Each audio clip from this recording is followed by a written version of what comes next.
of space-time at the boundaries where we expect them to break down. The Black Hole Explorer, if funded next year, would launch in 2031.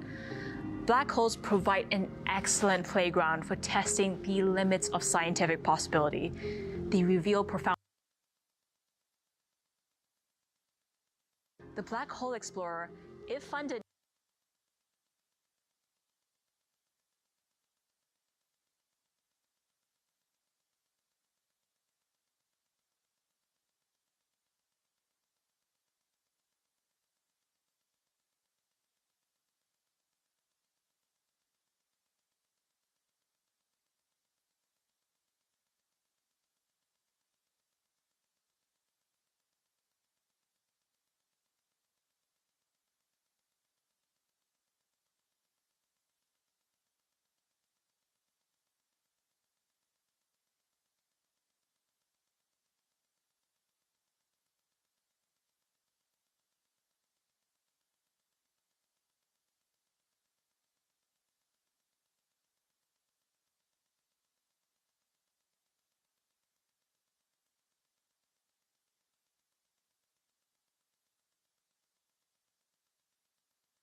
son stand by, you're good. It's not recorded.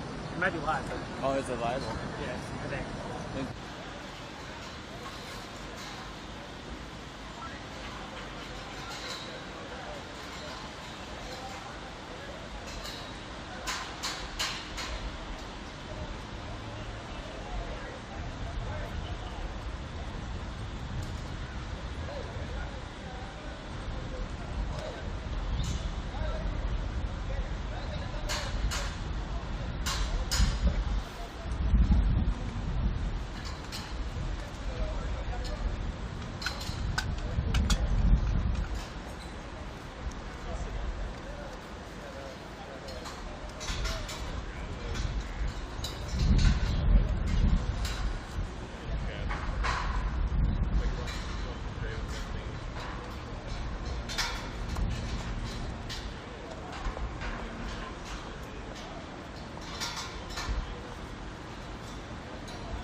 Take care. Thank you My pleasure. for covering it. Thank you.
Okay. No problem. I'm here. Don't worry.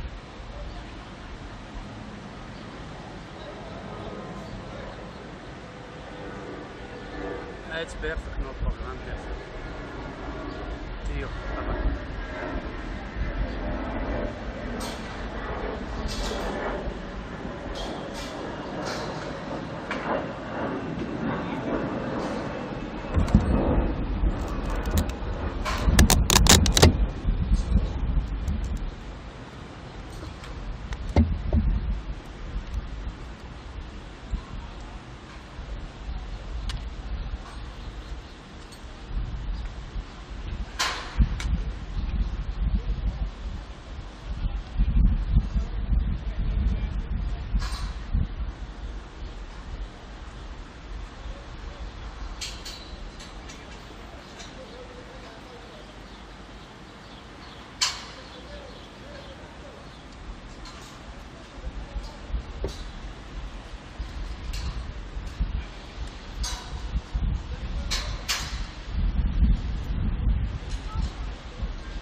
Well, yeah.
Because they can all trading in the U.S. dollar. Wait,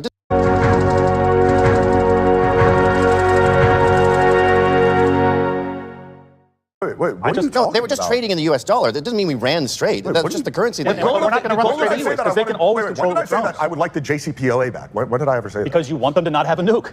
That's what the fucking JCPOA was. You didn't hear me the first time, so I'll restate it. JCPOA. I don't need to hear it, bro. They had the JCPOA and they didn't develop a You're just nuke. lying. Like the JCPOA. They didn't develop a nuke.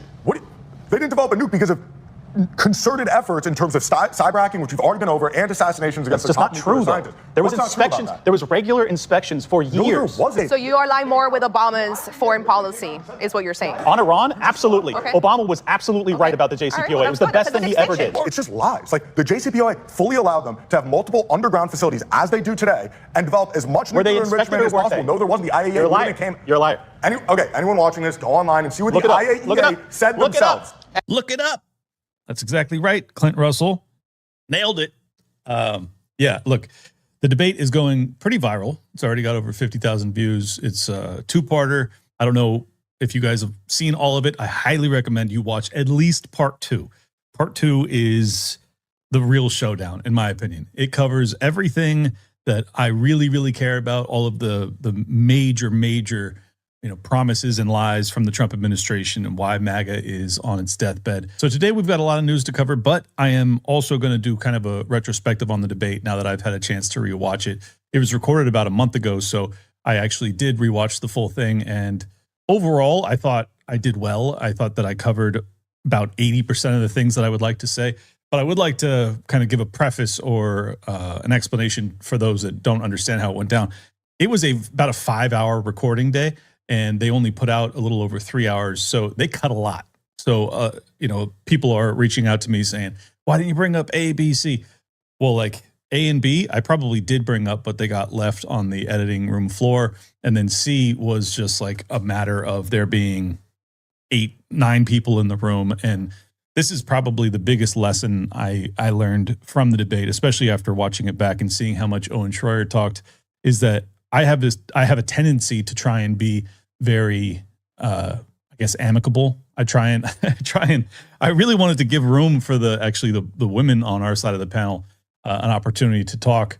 And I should have just been much more assertive, because that's what Owen Schroyer did. And all of the clips are going viral because Owen he was a pit bull. And believe me when I tell you, I have that dog in me too. I just tried to withhold. I tried to hold myself back because I wanted to give everybody on my team an opportunity to get in there. That being said, the reviews of this debate so far, or I should say the comment section, are an unbelievable landslide in our favor and an unmitigated disaster for both the Trump administration and Team MAGA, or the MAGA movement, however you want to view it. It is, I'm not exaggerating. I looked through the first 1,000 comments on the night that it came out, and I was only able to find 3 in favor of Team MAGA. 997 were on our side. So look, I'm a huge fan of Dave Smith, as you guys know. He's also a friend of mine, but I've watched Dave's debates for years. I don't think I've ever seen a comment section that's more lopsided. Like even Dave in his most landslide debates, I think this was as much of a landslide in our favor as Dave Smith would have had it had he been on there. So as far as I'm concerned, that's about as high a watermark as you can reach. That's about as high a hurdle as you can get over. We killed them. We demolished them. We destroyed them. That being said, I still feel like I could have done a lot better. So I'll get into some clips demonstrating areas that I screwed up. But first, I just wanted to say, like the first probably 20 minutes of episode 1, we were debating the deportation figures, and I knew that they were lying, and this was my mistake. I should have been prepared. They brought up the 2.4, 2.5 million deportations from Trump in the first year plus. I knew that that was wrong. I just didn't have the exact figures to actually counter them and say, no, it's only 500,000 or no, it's only 1 million. So that was my mistake. I should have known better. I should have came in there prepared for that. Honestly, the reason I didn't is because I thought that they would all agree with us that like the deportations just aren't adequate. They're not what he promised. So I thought that would kind of be like a point of mutual agreement. I really didn't expect them to say Trump is doing so much on the deportation front and he's just killing it. And here's the numbers. And I really didn't expect them to defend that part. So that was my mistake. Now that I have had a chance to research it, I can verify definitively that it's way under 1 million. It's probably about 500,000 to 700,000 is what the estimates are. That's actual deportation. So obviously Team MAGA was including in that like turnaways at the border, which I don't know how you could include that in the deportations. Like what Trump was campaigning on, what he was promising was mass deportations. He obviously hasn't delivered on that. In terms of illegal immigrants that came in under Joe Biden, we're talking, I mean, there's estimates again, anywhere from 10 to 20 million. For him to have deported 500 to 700,000, say at the highest level, that's in the first year and a half. So maybe that means he'll end up with 2 million deportations, which means that he's going to offset maybe 20% of what the Biden administration allowed in just in the past 4 years. There's no way that you can argue that that's delivering on his campaign promises. So anyways, I should have been better prepared and I could have hammered them on that. I didn't. Owen didn't have the figures. No one on my team had the figures, so that was a mistake of our team, but I'll put it on my shoulders. I knew it was not the 2.5 million figure. I just didn't have the facts on hand. That was a huge mistake. And then probably the second biggest mistake I made was that when they were bringing up economic things like David, the guy that I actually don't hate, the guy that was on the far right-hand side of Team MAGA, he was talking about how the economy is going to boom after the war ends. And the reason it's going to boom is because Trump is pushing for the Fed to lower interest rates. And I shook my head and I did all sorts of dramatics, but I should have just fucking destroyed him for it. Because as you guys know, that is really my area of expertise. Honestly, like the reason I didn't is because 1, I like him. And 2, because I was exhausted because I think we were already 3 hours deep. And I was just like, there's so many, like almost everything they said was wrong. So you get to a point of just literal exhaustion where you're like, I can't take on every single wrong thing they're saying because I would do nothing but scream at them the entire time. So I let that one go, but it was really important. So I shouldn't have. So looking back at it, like I saw how I reacted and I knew exactly what I was thinking and I didn't say anything. And for the life of me, I do know why I didn't, but I wish I had. Anyway, so I'm going to do that now. So as anyone in my libertarian audience already knows, because you guys are from the Austrian School of Economics, that the Federal Reserve, when they lower interest rates, it increases borrowing, which increases price inflation, which is a consequence of monetary inflation, or it's downstream of monetary inflation, because once you get more money circulating in the economy, obviously prices will increase because you will have additional demand for limited amounts of goods. So you'll have price inflation. So when he's arguing that the economy is going to boom because Trump is pushing for them to lower interest rates, that doesn't deal with the inflation issue, which is already rampant. We already are spending an extraordinary amount of money at the gas pump, at the grocery store, for all goods, housing, across the board. I really should have hammered that home a lot harder because I think that's one of the biggest failures of the Trump administration that doesn't get highlighted enough, that the inflation under his presidential term has been extraordinary, and then the war in Iran has only exacerbated it. So obviously any argument in favor of lowering interest rates into the teeth of already severe inflation is a catastrophe in the making. And I should have made that point clear when I had the opportunity to. So my bad. All right, let's get into the teeth of this debate. The Epstein files, I'm sorry to break it to you, the Epstein files are gay and boring. If a bunch of rich dudes were having sex with teenagers, I don't care. It's called Motley Crue backstage. It's a snooze fest. So drop the Epstein files. Now let me start by saying I like Gavin McInnes. I do. I think he's a really funny guy. I think that he's had a very unique, interesting career from Vice News to the Proud Boys and all that. I can't help it. I like him. But my God, I was really caught off guard during this segment. I know that's a ridiculous excuse to have during a debate setting, but and this is sincere, I honestly did not expect them to defend Epstein. That was the last thing I expected to happen. And it's not like they mildly defended him. It's not like they said, oh, it's just overblown or it's overstated. No. Like, it was like nothing bad happened. Linda in particular, she was just like, this is nothing. He did nothing wrong. And this is where it gets totally crazy. So I'll show you the clip so we can talk about it. Wait, hold on a second. So, but we're not denying. No, wait. We're not denying that Epstein was a pedophile, right? That's not how you do that. But you have hold on, discussions we're about not it. denying he was a pedophile, right? I haven't seen evidence of prepubescent. You just said. But he is banging mine. You said there's no nuance. I've never seen evidence of that. They've all been post-pubescent. So now Epstein is not a pedophile? I don't think so, no. Was he? Do you think he was an asset for intelligence? There's disgusting 32 pervert. states that have the age Rich of guys consent were- at 16 years old, by the way, Owen. This is amazing. See, actually, this is a very pivotal moment. This is where MAGA is out. This is where MAGA. No, hold on. Hold on. You don't get this. So I say, have at it. Defend Epstein. The stage is yours. The floor is yours. The floor is yours. Do you know why you unfollowed me? Because I corrected you and run facts about Epstein, and you got upset. No, actually, you unfollowed me because you tried to blackmail me. No. Yeah, you tried to blackmail me, I tried Linda. to blackmail you after. Did. Yeah, you did. You tried to blackmail me. Oh, okay. Right? I tried to blackmail you after. That's right. No. the timing. First, Wait, are you admitting you blackmailed her? Yeah, she did. She is. Absolutely, I am. You think Mossad is bad? I'm fucking worst. Owen. So in a matter of a couple minutes, not only do we have a defense of Epstein, but we also have an admission of blackmail by the same participant. I was jaw dropped. I had a hard time talking because I was so floored by what was happening. Now, I finally came to my senses and I was like, hey, guys, we realize we're talking about 16 and 17-year-olds, right? Like, they can't consent to prostitution. So, hello, this is evil. Like, this is actually happening. Oh, my God.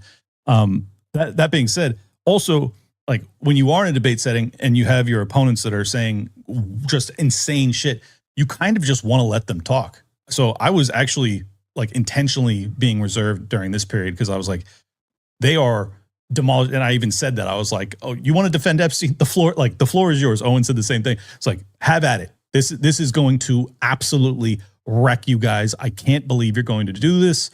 Please continue. But for those that aren't aware, Jeffrey Epstein was in his 50s during the 07, 08, 09, legal battle and ultimate conviction of solicitation of a minor for prostitution. And the girls that were involved were, I believe, 14 and 16 years old. Linda defends it by saying the whole reason that this was even brought to light is because the two girls were essentially bragging to each other about the money that they were receiving from Epstein, and one of their parents found out, and that's how it ultimately got brought to the police. Guess what we found out? You know how the case started, Owen? Girls were bragging, the teen girls were bragging at school about the money they were making from an old guy in Palm Beach giving them massages. They get into a fight because one girl calls the other one a prostitute. Her mom finds out, calls the cops, the case starts. The girls were bragging about the money they were making. They weren't in distress. They weren't saying they were raped and abused, because most of them, when the cops started their investigation, you know what they said? I don't think Jeffrey did anything wrong. Some of them were getting their cars paid for. These are their own testimonies. They got their travel, they got their college. I don't know how that's a defense of this, that because teenage girls, 14, 16-year-old girls, were bragging about the money that they were receiving for prostitution from a 54-year-old man is somehow a defense of his actions or makes it okay because they didn't perceive themselves to be victims.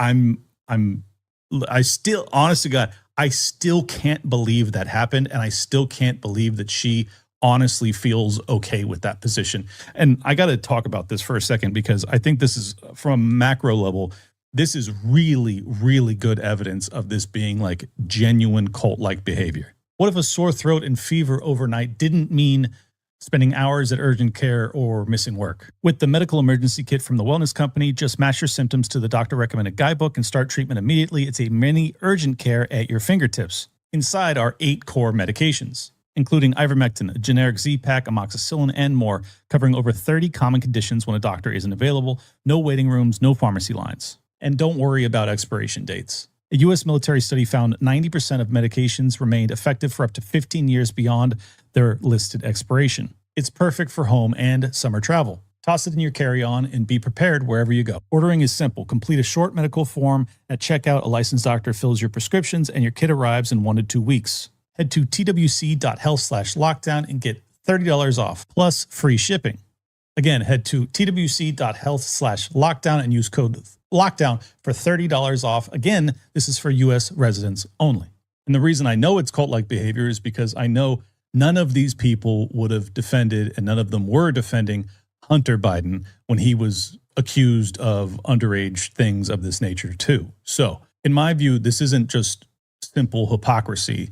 This is far, far deeper. This is literally changing your moral framework in defense of your supreme leader, in this case being Trump.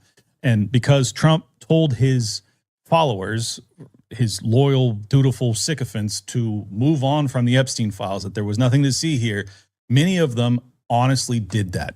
And they honestly changed their moral framework to justify that decision. And for me, that's really the dividing line between those that were Trump voters and those that are still Trump supporters, is like, do you have a moral backbone? Do you actually have a line that you draw in the sand and you say, okay, I can't do it. I can't go further along with Team MAGA if we're going to be covering up for the Epstein files. I can't go along further with Team MAGA if we're going to be waging war in Iran on behalf of Israel, especially after all of the promises of no new wars, no more wars in the Middle East, all these things. It's like, I just can't do it. I can't go on any longer. I can't continue to lie to myself or lie to the public or lie to my friends and family. I have to be honest about this. And I think that's really the dividing line and this is why I respect someone like Owen Schroyer so much, is that he was ride or die MAGA, like ride or die. He got thrown in prison multiple times because of his support of Trump. So there's no one more MAGA than Owen Schroyer. And that's why I respect him, is because once that line got crossed, even Owen was just like, nope, not doing it. And this is why I have so little respect for people like Eyal and Linda, is like the fact that they would defend this stuff. Now, Eyal wasn't as bad, but Linda, my God, I don't know. I honestly don't know how you live with yourself when you are defending the indefensible. One other thing I wish I had added during that segment was that there are literally hundreds of women that have come forward. Now, many of them were adults at the time of the crimes. So I'm not saying that like all of them are evidence of underage sex trafficking. But for her to downplay this to the point that like basically, I guess nothing was done wrong because the 14 and 16-year-old were like, this is great, we're getting money from this creep. It's honestly just astonishing that you could have hundreds of women come forward and still have people arguing like there's nothing to see here, or this was just Jeffrey Epstein. And then additionally, and I probably should have emphasized this point too, it's like, we still don't have all the files. I mean, they were trying to give credit to Trump on the disclosures, and I was with it enough to counter that in real time. And I said, that's total nonsense. I mean, the whole reason that they were trying to primary Thomas Massie is because he, along with Ro Khanna and a handful of others, pushed that bill. They made it law so that they had to do the disclosures. This was very much against Trump's wishes, obviously. In fact, there's this massive new New York Times article that came out yesterday that lays out the crisis during last summer, where they're basically trying to game plan, how do we get away with not following through on our campaign promises when it comes to the Epstein disclosures. And it is unbelievably damning. I guess kudos to JD Vance. He seemed to be the only one that was actually like taking it seriously. But the real revelations in it were that not only did JD Vance know that it was a big deal, but also Kash Patel and Dan Bongino actually did try and push for disclosures. They and they ultimately got outvoted. And then, like the dutiful lemmings that they are, they just bit their tongue and signed off on all of the lies because they're scum of the earth. And that's how it went down. But with all that being said, there are still millions of Epstein files that are not going to be released and probably will never be released. So for anyone to argue that this is like a done deal just because you don't have a smoking gun that connects Epstein to Mossad, it's like, we do have enough breadcrumbs to see that that's probably what the full picture shows us. But you can't say that this is like, well, that's not even a possibility because all of the files have been released and there's no, like, no, all of the files have not been released. The files that have been released have only been done so because of Thomas Massie, and Thomas Massie was kicked out of office because Adelson, Israel, Trump, everybody else threw tens of millions of dollars to get rid of him. Why did they do that? Well, that's the reason. So I would say it's fair for any right-minded individual to come to the conclusion that, yeah, this was an intel operation, and yeah, they pulled out all of the stops to not only cover it up, but also to punish anybody who refused to go along with it. Oh, boy. If this becomes a war, then I'm off the Trump train. If How we is do it- something what are- stupid, okay, what are the like, metrics? You fucking give me a chance. But what are the metrics of a All war, right. Gavin? I'm not talking if you interrupt me again. Well, you can't just say. Yes, if I it becomes can. a war. Of course I can. So what is a war? I'm allowed to say a thing. Tell me what is a Don't war. tell me what I can't fucking say. Tell me what is Let a me war. say my sentence for fuck's sake. What is a war? Shut the fuck up for 2 seconds, Owen. Let him answer. Jesus Christ, man. So right now, and again, there's been no action for a month. That's not a war. There's a standoff going on. And you guys are already calling it a war and leaving after 15 American Trump called it a casualties. war. Well, it's not. He's wrong. Okay. But what so if it Trump- doesn't so it's work not a- then? What happens? It could be the biggest success, the biggest brilliant chess move in the history of Every America. president thinks they can win this bet, and not one of them has. Now, eventually, I did push Gavin McInnes enough to get him to admit that there's a chance that this really goes south, that this does not work out, that this is not the geopolitical genius strategery that Gavin hopes that it's going to be. So I appreciate, and I told him that during the debate, I said, I appreciate your honesty, that you're willing to admit that there's a chance that the panic inside is going to be proven right. But I do wish that I just really hammered him on, like, okay, if it's not a war, what would make it a war? Like, I honestly, and I still, for the life of me, I don't understand what makes this not a war. Like, okay, you don't have a declaration of war. Okay, sure.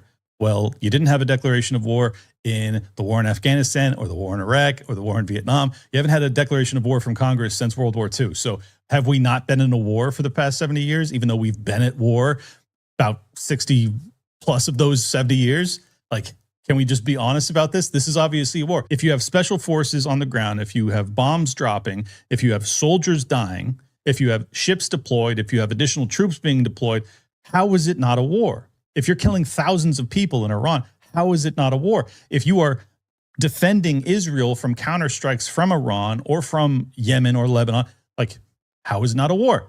It's obviously a war. So I guess I have to assume that the only way it becomes a war is if we actually have a full-on ground invasion with tens of thousands of troops. That would be a war to Gavin, and then he'd be off the bandwagon. But they also simultaneously are arguing that we've been at war with Iran for 50 years. Has Iran ground invaded us? No. Have they bombed us? No. I mean, not domestically at least. So we are actively bombing them domestically. So if they were to do that to us, would it not be a war? Obviously, they would all argue it's a war. They're arguing it's a war anyways, just because of things that they chant. Would like the JCPOA back. When did I ever say that? Because you want them to not have a nuke. That's what the fucking JCPOA was. You didn't hear me the first time, so I'll restate it. JCPOA. I don't need to hear it, bro. They had the JCPOA and they didn't develop a You're just nuke. lying. You're like the JCPOA. They didn't develop a nuke. What? They didn't develop a nuke because of concerted efforts in terms of cyber hacking, which we've already been over, and assassinations against That's the just top not true, nuclear though. scientists. There was What's not true about inspections. that? There was regular inspections for No, there years. wasn't. So you align more with Obama's foreign policy, is what you're saying. On Iran, absolutely. Okay. Obama was absolutely right about the JCPOA. All right, well, it was the that's best fine. thing he That's a ever did. distinction. All right, I want to talk about this segment a little bit because I was obviously right, and I hope that you guys are all at home looking it up if you don't already know this, or you can just read Scott Horton's books. But it's obviously the truth that the JCPOA it's called the Obama-Iran deal, and what it said was that they couldn't enrich, and they stuck to that. And there was regular inspections from the IAEA, and this is all factually accurate and true, and you can fact check it to the end of the earth. So for the life of me, I don't know what the guy's talking about. And what makes this truly astonishing is that he is sharing this clip on his social media as a win for his side. And the reason they think it's a win is because I said that the best thing Obama ever did was the JCPOA. That's true. That's obviously true. Look at what has happened now that Trump tore up the JCPOA in 2019. They immediately started to increase enrichment. They got it all the way up to 60%. And now we're at war with them because we exited the JCPOA. Is there any argument that the JCPOA wasn't preferable to this pointless war on behalf of Israel against Iran? Like, I don't know how you could even argue otherwise, but they managed to somehow. And I got to say, I wish I had gone harder on him individually, because even though I spent probably 80% of the time I was talking was just fact checking him. It was just responding to his overt lies. And I gotta say, the reason that I wish I had gone harder on him is I insinuated it, but I didn't say it flat out. I genuinely believe that some of these people on that side of the panel are paid propagandists. They are paid operatives. That's my honest to God opinion. And for the record, I don't feel that way for no reason. Primary reason I feel about Eyal in particular is because he was arguing about Tucker Carlson, which, by the way, none of us were bringing up Tucker Carlson. It was just their side bringing up Tucker because they don't want to have to defend Trump the whole time. So they're bringing up Candace Owens and Tucker Carlson, Megyn Kelly. I was like, I don't want to fucking deal with any of these arguments because those people aren't there to defend themselves. And two, how is it even relevant? This is about MAGA versus America First. Who cares about political commentators, right? Like, let's actually hash out the debate here. Let's actually talk about the real meat of the subject. But the reason that I particularly think he's a hired gun is because he, at one point, he starts to say that in 2022, this is how he says it, in 2022, Tucker Carlson said X, Y, Z, but by 2025, he was doing X, Y, and Z. And I was like, that's a talking point, dude. No, like that's an obvious over the top talking point. I could say, like a normal person, just to explain why I am so convinced that he had prepared talking points. A normal person might say, Tucker Carlson used to say this, but now he's saying this. If you have a date on it, if you can say in 2022, not 2023, not 2021, 2022, Tucker Carlson was saying this on his show during this topic about, I was like, that is so obviously a prepared talking point. Who gave it to you?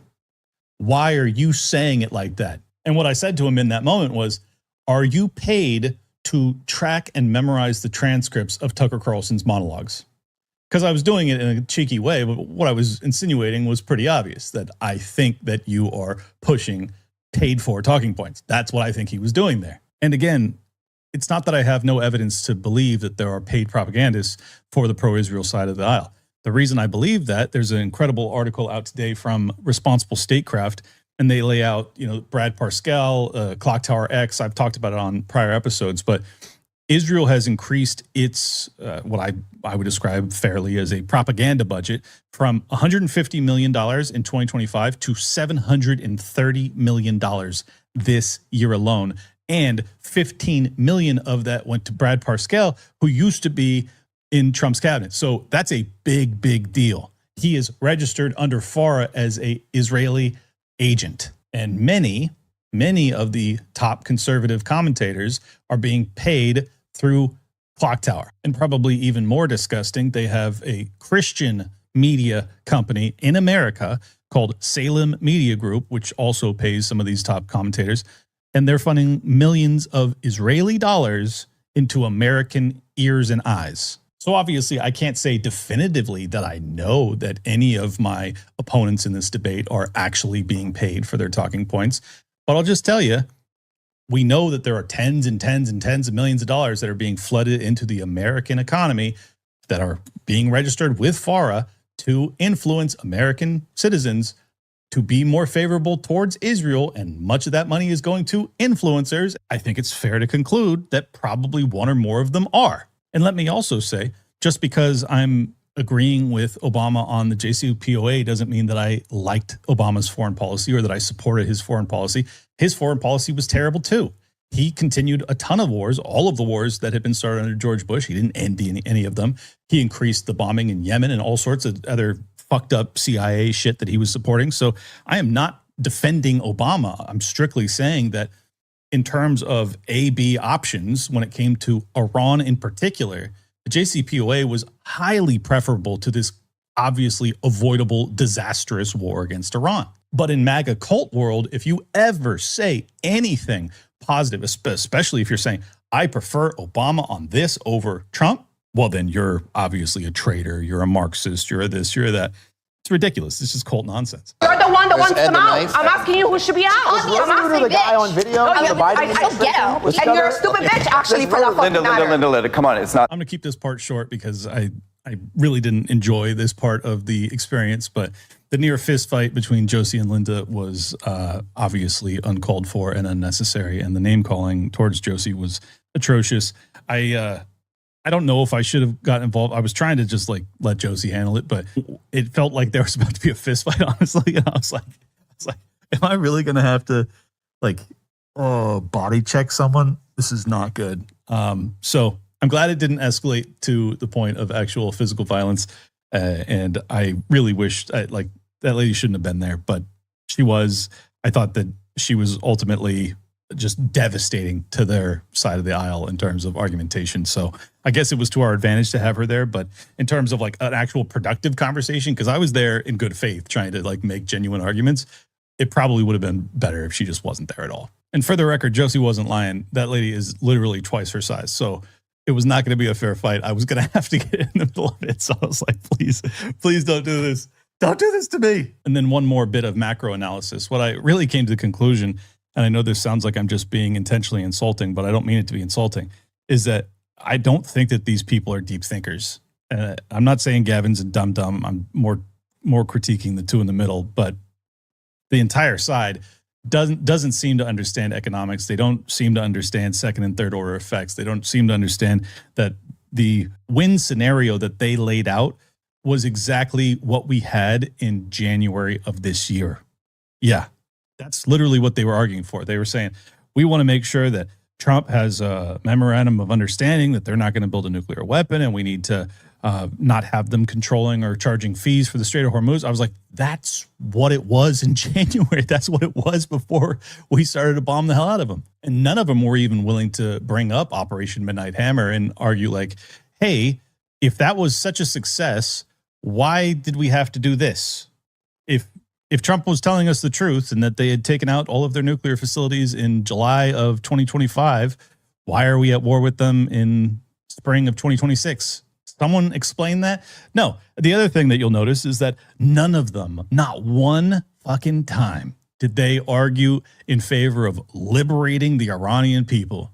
Because you guys may have forgotten already, but the first week of the war, that was the big talking point from everybody. That Trump administration, all of those people, they were all arguing, we have to liberate the Iranian people from the evil mullahs and blah, blah, blah. They don't give a fuck about the Iranian people. They never did. They never have. They never will. And for the record, I don't really either. I'm not interested in liberating them. I would like to not be killing them. But in terms of like their own problems in their own country, that's their shit to deal with. I just think it's fascinating the way propaganda evolves over time, that the bullshit lies that they push in the early days of the war, they completely get sidelined as soon as you're 3-4 months in. They immediately stop talking about that. You've got Gavin McInnes talking about how it's a geopolitical strategy to acquire and accumulate more access to oil, as if we wouldn't just be buying the oil anyways. It's all so stupid. And again, when I say this, it's not sour grapes. This is my honest opinion. In real time, this is how I felt.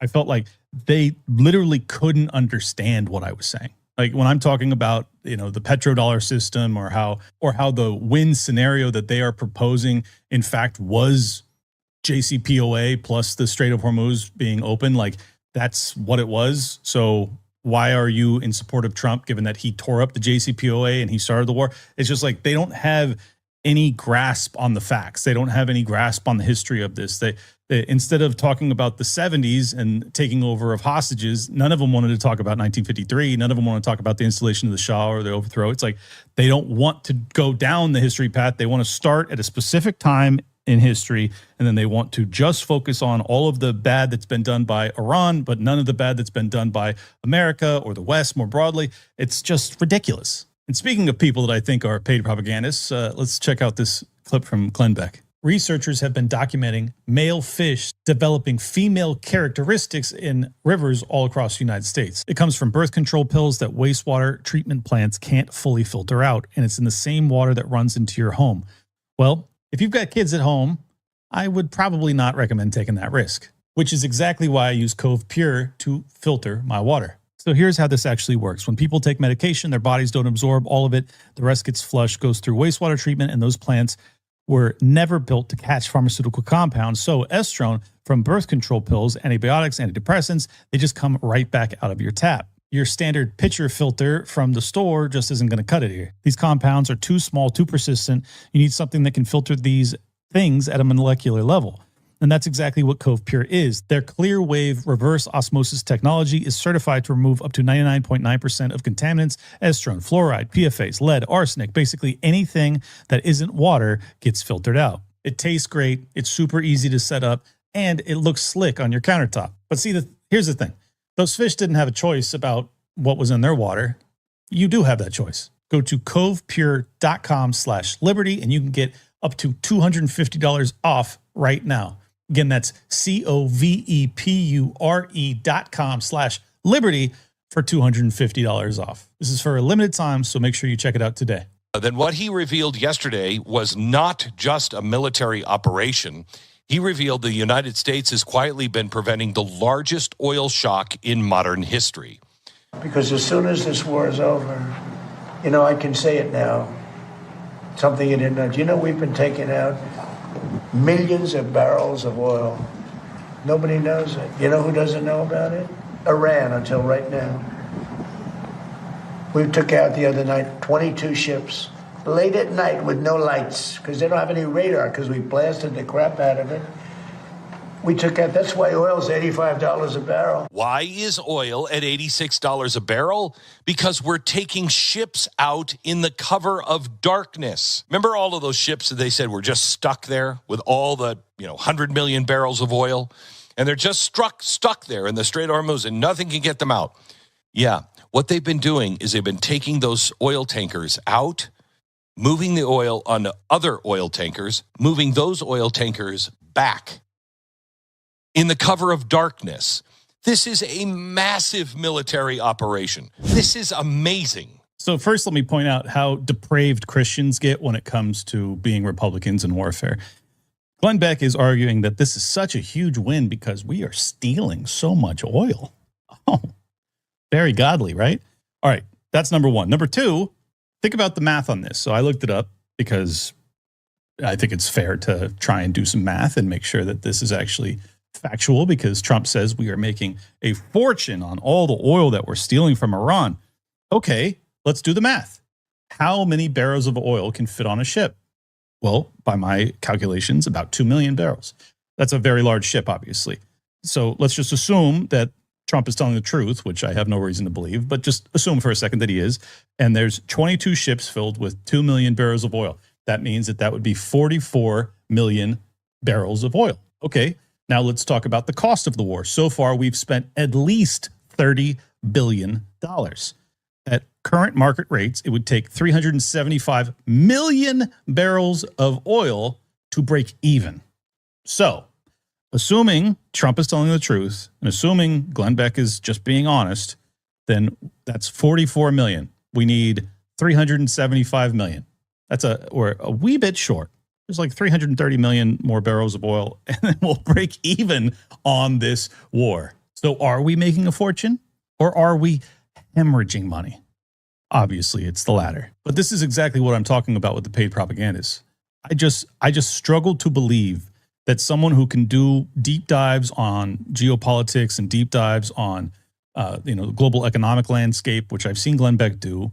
I used to be a fan of his 15 years ago, back when he was on Fox, and it was like the closest thing I could get to hard-hitting, deep dive conspiracy theory analysis. You can understand how Soros and the UN and WEF and the NGO networks all work, along with the CIA and intel agencies around the world to do X, Y, and Z. And you can connect all these dots to them toppling governments. But when it comes to Trump telling you what I think is a lie about the war in Iran, how we're making a fortune from it, you can't just do simple math.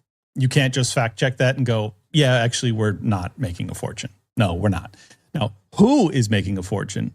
Because if Trump is talking about maybe his portfolio or maybe a handful of his insider traders, then yeah, I'm sure some people are making an absolute killing off this war.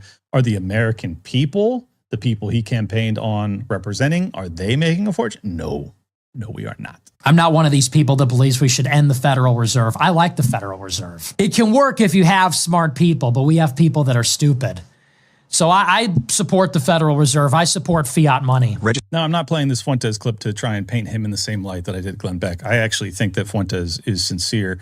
I don't think that he's an op. I could be wrong, but I do think he's obviously terribly wrong about this. And I don't understand how a guy who's so concerned about, Israeli or Jewish influence in our government would be like, yeah, Federal Reserve, A-okay by me, homeboy.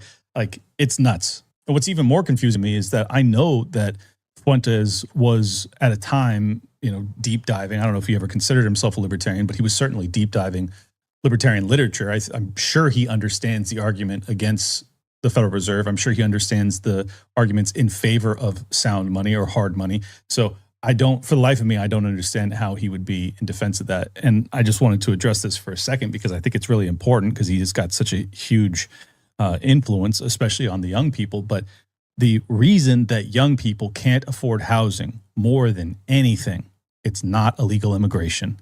It is central banking. Does illegal immigration ultimately increase demand for housing, thus increasing pricing? Of course. Yes, that's a big variable as well. But in terms of pricing for housing, you can look at the chart of the Fed funds rate and interest rates for 30-year mortgages. And you can chart it from the 1980s where it was up, I think it was at 20% in the 1980s. We had this huge recession very briefly to try and kill the inflation from the 1970s. And housing was unbelievably cheap. You could buy an incredible starter home for under six figures, probably $40,000, $50,000. And then after that, rates came down and then they, kind of trickled along, near a baseline, and then they got plummeted in the 2000s, and they've stayed at near record lows for about 20 years now.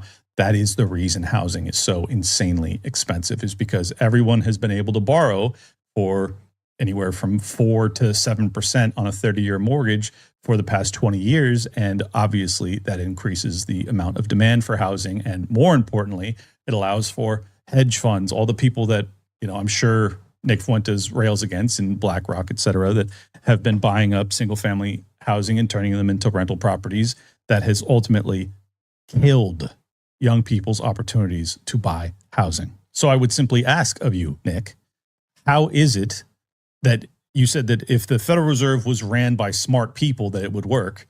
Okay, so I guess smart people would just have interest rates much higher. Is that your argument? Because if so, I can tell you another way to raise rates.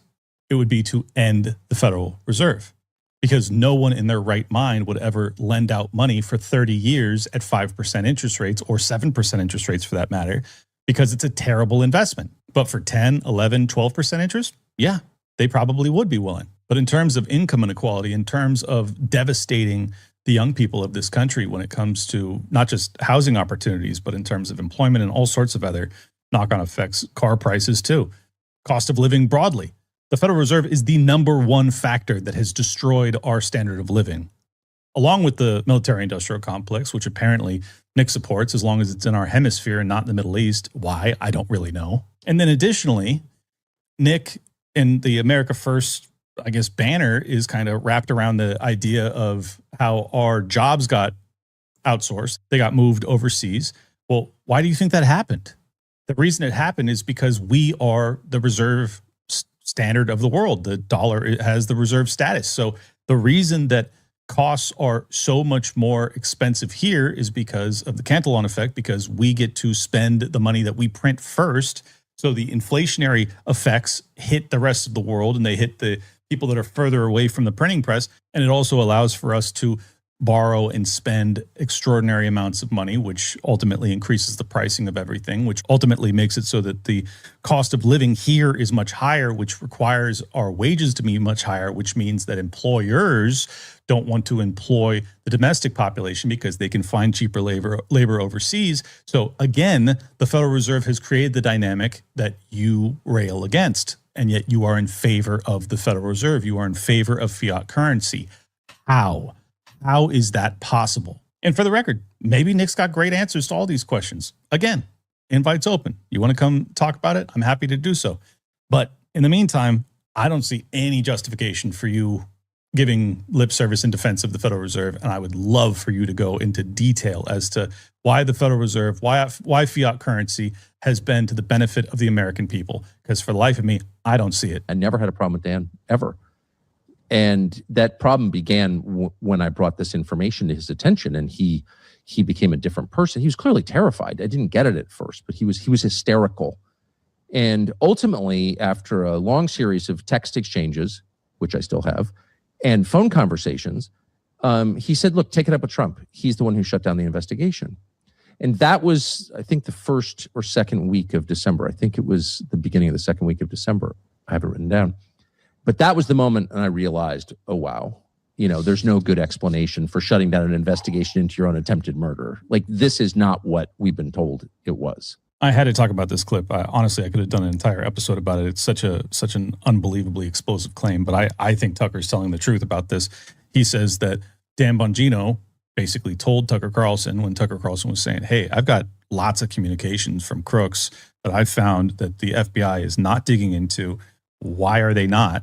And he says that Dan Bongino was hysterical. He was terrified about this fact, and that he told Tucker Carlson that the reason the investigation in the Butler, PA was shut down was, quote, because of Trump.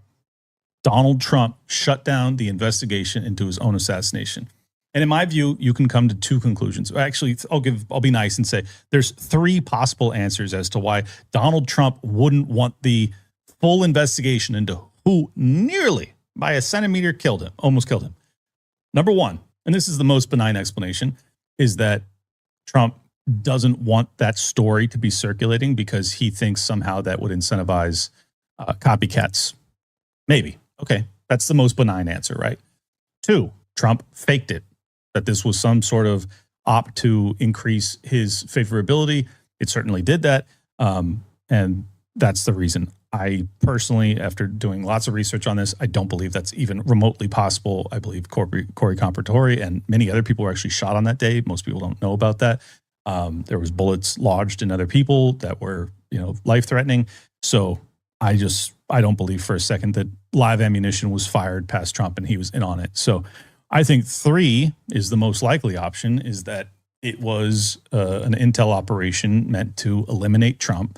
And he knows exactly who was behind it, and he doesn't want any further digging because whoever nearly killed him is still blackmailing him, and they are telling him, do not let the public know anymore. You're our guy. As long as you do our bidding, you stay alive, you get rich, your family is safe, blah, blah, blah. I'll just be straight with you. I lean towards option three. I can't say it definitively, but I think that's the most likely. How unprotected has Trump been for the last 7 years? Could anyone just come up with a gun at any time to come to Trump? I mean, that makes you think. That does. I was on, just so you know, we do a lot of Turning Point events, right? I warned our audience about this. Dan knows. Dan does our personal protection. And so they use these huge mags, right? Magnetometers. And they don't catch a lot of weapons that come into these events, right? And we know that for a fact. In fact, they miss knives, they miss stuff all the time. We tell them that. They refuse to update their technology. Our technology is much better. We're able to use sophisticated imaging to actually see any weapons immediately. And we told the Secret Service that, and they couldn't care less. We deal with the Secret Service a lot. And you have to wonder, are they all just is it kind of a fake organization? I just found this clip yesterday, and it absolutely, my jaw was on the floor. I mean, Charlie Kirk talking about his security. He was contrasting it to the Butler attack, and he's saying that he presented additional options for security, for protection for Trump, and he was basically ignored. But this is so multifold interesting. One, it's fascinating that Charlie Kirk would have better security than the President of the United States, that he has a scanning tool that allows for them to basically have an image of the crowd and see weapons instantly. And so one, it's fascinating that the FBI wouldn't be interested, or the Secret Service wouldn't be interested in using that technology to keep the President of the United States safe. Like, one, that's very interesting.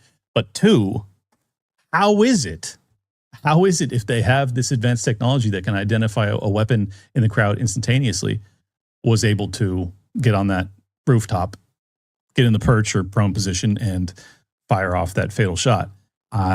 We have to get some real answers to that. Was that tool not being used on that day? And if so, why? Or does that tool only work for the crowd up close, but it wouldn't pick up a rooftop 140 yards away, I think it was? No, I can't say for sure, but I just think that based off the fact that both of those attacks happened within a year of each other, it just feels very off to me. And it feels connected to me, honestly. The fact that Trump was, being lobbied by Charlie Kirk to not go to war with Iran. And then 3 months later, Charlie is taken out. And about a year prior to Trump going to war against Iran, he's almost taken out. And then the war in Iran happens. I don't know. I'm just saying, I think that's the most reasonable lead. Not saying that's the most reasonable cause. It could be, but it's the most reasonable lead that I think any investigative reporter ought to be digging into. Is that the reason that Charlie is gone? Is that the reason that Trump nearly was gone? And is that the reason that Trump is so obviously owned by special interests at this point? If you enjoyed this episode, please do hit the like button, subscribe, and hype it. Hype it to everybody you know. Share it with everybody you know. Get the word out there. And even though I did talk about the debate, I really do hope you guys go and watch the whole thing. I thought it was absolutely fascinating. I was fascinated by it, even though I was a participant in it. I think you'll really enjoy it. Yes, there are some shouting matches that make it totally worthless for probably 10 minutes out of the 3 hours. But I think for much of it, it was actually valuable. I think it really highlights the differences. And I think what's most shocking about it is that, like, why does this debate even exist? Why is it that anybody who was MAGA, who was, you would think America first, that wanted to put this country first, would be making, and I think after you watch it, you'll come to the same conclusion I did. These people are just neocons at this point. Like, they have completely given up on any semblance of a concept of putting this country first. It's not even in their mind. They're not anti-war. They're totally imperialist empire builders. Like, there's no difference between them and George Bush in 2004. Like, none. It's astonishing. So again, that's on the Walkaway channel. You guys can find that easily. I'm sure it's going pretty viral. And last but not least, if you want to support the show, at Liberty Lock Pod on X, subscribe there. I'll follow you back, libertylockdown.locals.com. And most importantly, if you could please subscribe to the Clips channel for myself. Handle for that on YouTube is at Clint Russell Clips, RUSSELL. At Clint Russell Clips, subscribe there, or almost to 1,000 subscribers. I would really appreciate it if you guys could get me to 1,000. So then we can monetize, then we can actually push it much more aggressively and get more clips out there, which brings more people in and they can hear this as opposed to, the garbage that I was debating against. Love you all very much. See you soon. Our buddy Clint Russell did a show on that the other day, and that was it was perfect. I just thought it was great. Clint's the man. If you guys don't watch his shows, one of the best shows out there. Still, I always say Clint's criminally underrated. I've just been saying that for years, but then he really blew up. So I don't know if I could keep saying, but he's still underrated. He deserves more than he's just excellent show. Liberty Lockdown, one of the best podcasts out there.